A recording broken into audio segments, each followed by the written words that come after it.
ôi dạ ơi và trời nó lừa mòn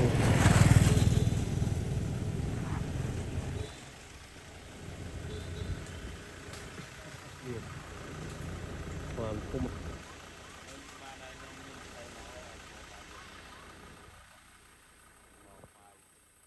mở miền tròm tệ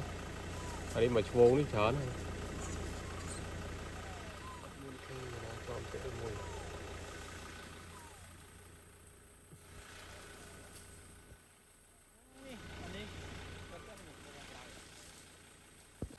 ôi mày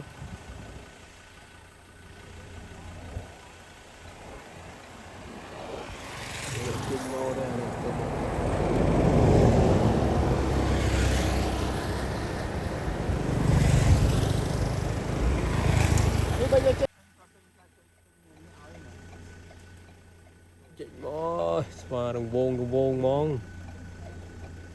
rồi khơi đi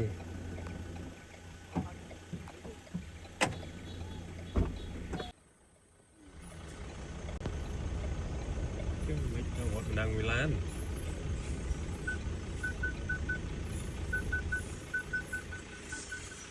đây cái đi thôm cái nó lơ đâu Không những cái bàn trộm sai. nên con đáy điện con đáy rồi nè nó muốn đi chọc sai đi nó trong con nó mơ mở một đáy rồi Miền đó. gì được chóm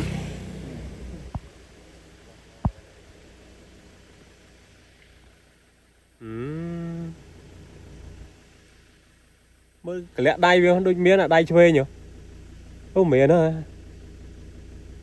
Mừng khinh xinh say lắm trời.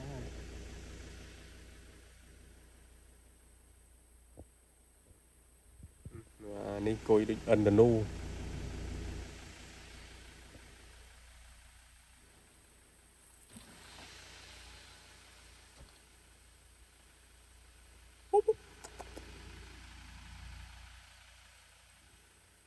về ní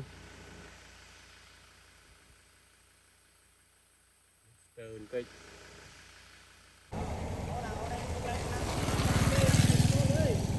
ôi mày